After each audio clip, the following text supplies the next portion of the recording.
Nang minsang maglakwatsa kami ng mga kaibigan ko sa Maynila, nalaman kong sinundan ako ng isa sa pinsan ni Selena at Alviar, si Berry.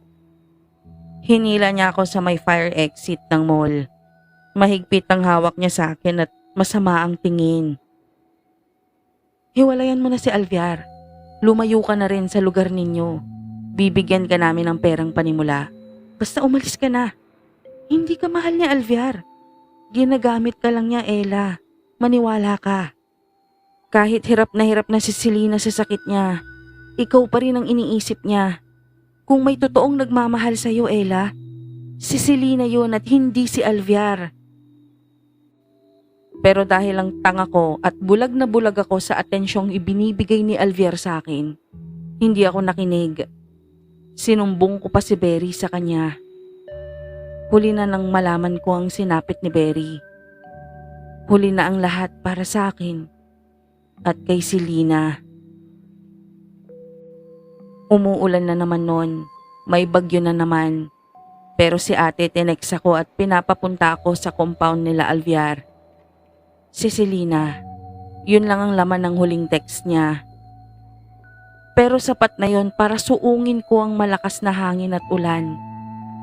Si ate ang nagbukas ng malaking gate at sa gitna ng compound, nakatali sa isang poste, si Berry. Anong nangyari, ate? Ang dami kasing pasa at sugat ni Berry. Tapos nakapiring ang mga mata niya. Nakahandusay naman sa paanan niya ang isang babaeng hindi ko kilala na medyo malaki pa ang tiyan.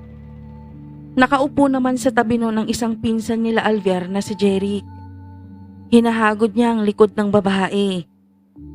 Inilipat na yung bertud ni Berry sa girlfriend ni Jeric. Tao na yan si Berry. Mamaya ka na nga lang magtanong. Kailangan ka na sa kwarto ni Selena. Nagulat ako sa rahas ng paghila ni ate sa akin. Walang katao-tao o aswang sa loob ng bahay. Pag pumupunta ako doon dati, ang dami-dami lagi. Parang laging may fiesta. Pagbukas ko ng pinto ng kwarto ni Selena, bigla akong itinulak ni ate sa loob at sa gulat ko hindi ako nakagalaw. Kahit nang marinig ko yung pagkandado niya ng pinto. Ang payat-payat kasi ni Selena at parang kulay papel na ang balat niya. Dahan-dahan siyang nagmulat ng mga mata. Hindi ka talaga nakinig, Ella? Ginamit ka lang ng kuya pati ng ate mo. Sila talaga ang magkarelasyon. Kailangan ka lang nila para may mapaglagyan ng bertud ko. Gusto kasi nilang magkaanak. Pero hindi maaaring mabuntis ang babaeng aswang na may bertud. Kasi mamamatay siya. Papatayin siya ng sanggol sa sinapupunan niya. Ikaw lang nag-iisang tao dito sa loob ng kwarto ko. Sa'yo ko lang maipapasa. Ipanalangin mo na lang sa Diyos kung sakaling nakikinig siya sa'yo na sana 11 taon pa bago magbuntis ang hudas mong ate. Para kung kunin niya sa'yo ang bertud, hindi ka mamamatay. Wala eh. Ang tigas ng ulo mo. Pagkasabi na ni Selena nawala siya sa kama. Tapos biglang nasa harapan ko na siya. Mahigpit nang nakahawak ang mabuto niyang mga kamay sa pisngi ko. Pilit na binubuka ang bibig ko. Yung sobrang init na lang ang naalala ko. Init na nagsimula sa labi ko. Para akong pinapaso. Nawalan ako ng malay. Paggising ko wala ng tao sa compound nila Alviar. Hindi na ako tao eh. Sa tabi ko kasi may luray-luray na katawan. Nakilala ko na lang siya dahil sa kwintas. Si Berry. Gutom ang bertud ni Selena. Mas pinili niya kasing hindi kumain ng laman ng tao. Kaya pagkapasa sa akin, naramdaman ko agad ang gutom. At si Berry ang nahanap ko. Siya ang kinain ko. Umuulan pa rin noon.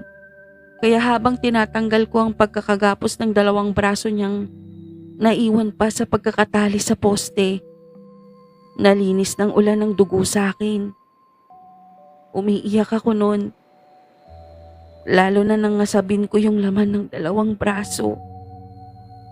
Nagkulong lang ako sa bahay namin.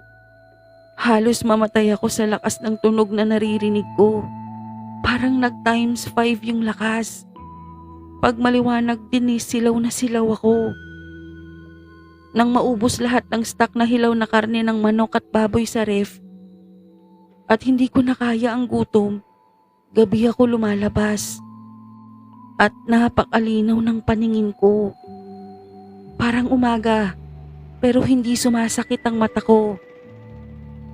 Nagnanakaw ako ng mga alagang manok.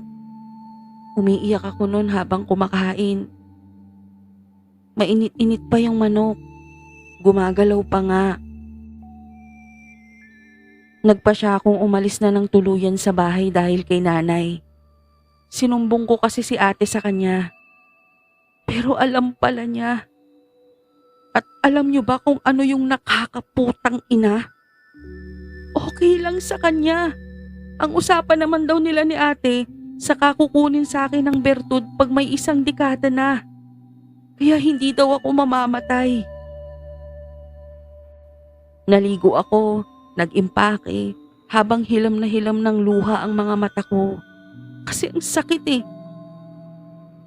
Pero sa kabilang bayan lang ako lumipat. Lahat ng alahas na nasa bahay nilimas ko.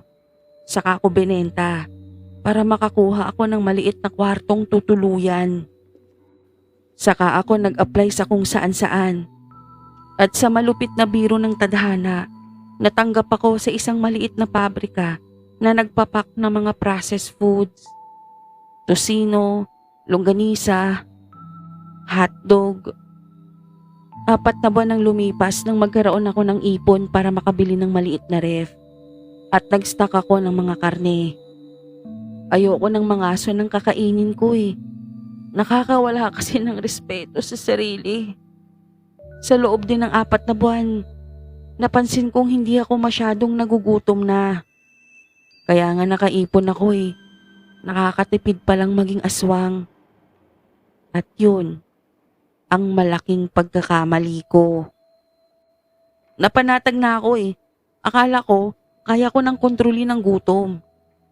Kaya 1 taon matapos maipasa sa akin ang bertud ni Selena, nasundan si Berry. Nakabiktima ako ulit ng isang inosenteng tao. Christmas party. Ayoko sanang umattend pero pinilit ako ng bisor namin. Sayang daw kasi yung raffle.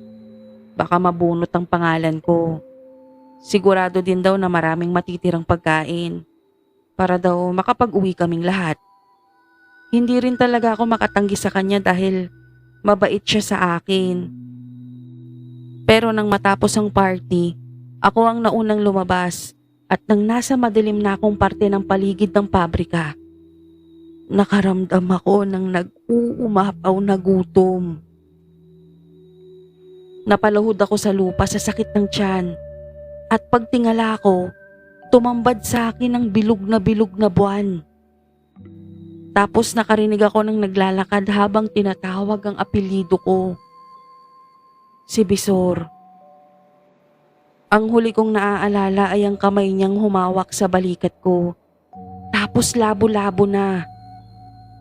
Sa muling pagbalik ng kamalayan ko, nakahandusay na siya sa lupa. Maraming dugo sa tabi niya at nakamulat ang wala ng buhay niyang mga mata. Siyempre iniwan ko siya doon, umalis ako. Umuwi ako. Prinotektahan ako ng bertud sa mga nakakasalubong kong mga tao. Ang tingin nila sa akin ay pusa. Pagka-uwi naligo ako agad. Saka ko sinunog ang suot kong damit. Matapos nun iniyak ko ng iniyak. Alam ko talagang hindi na ako tao.